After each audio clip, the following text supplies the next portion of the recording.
Infamous Second Son will probably be remembered more for its depiction of Seattle than anything else. It's not that it's a bad game, in fact it's the best realization of the Infamous series to date, but the next generation of consoles bring with them the promise of evolution, the potential of something far greater than we've ever played before.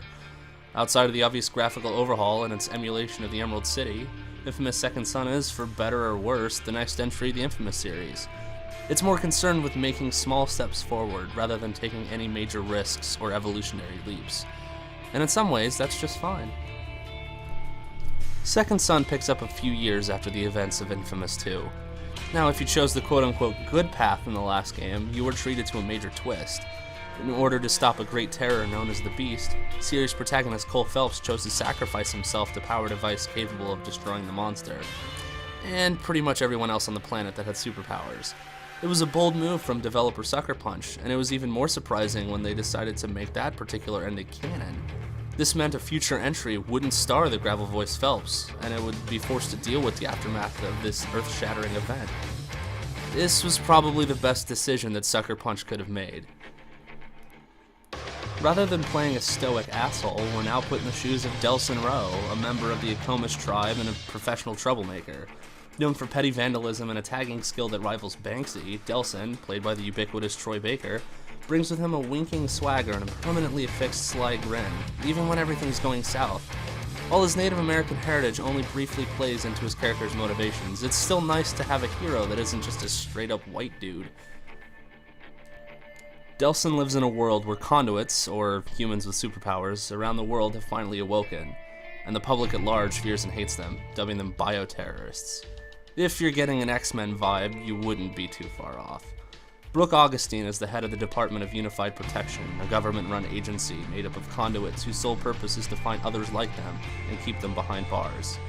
One fateful day, a few escaped bioterrorists make their way to his quiet reservation, and in one fell swoop, Delsin's life gets flipped upside down.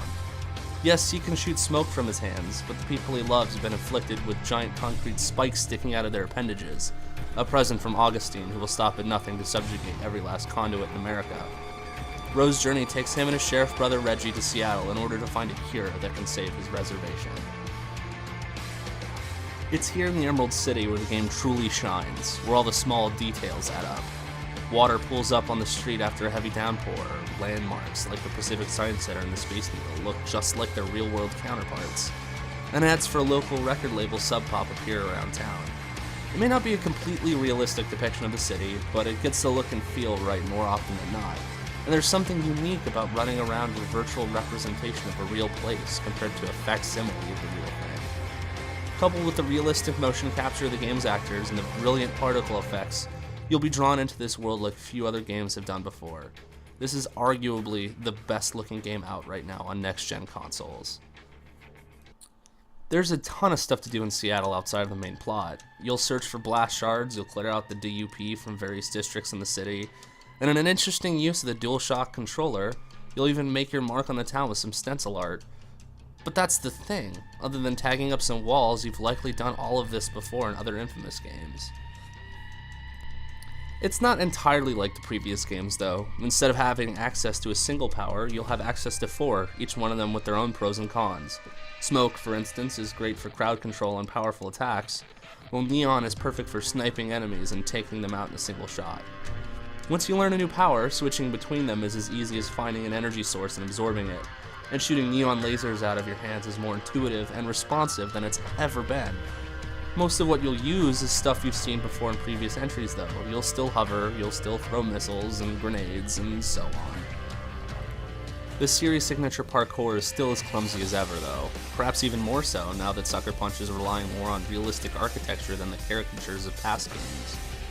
Trying to climb up a building by hopping up from ledge to ledge is annoying at best, and you'll find yourself sticking to objects you had no intention of moving to more often than not. Luckily, your powers give you a little bit of reprieve from that, allowing you to quickly scale buildings with relative ease. Since you don't have electricity powers this time around, you won't be able to grind rails to quickly get around the city, but the powers you do get are more than capable of zipping you around easily enough. You also won't die when you touch water, though you'll still warp back to shore.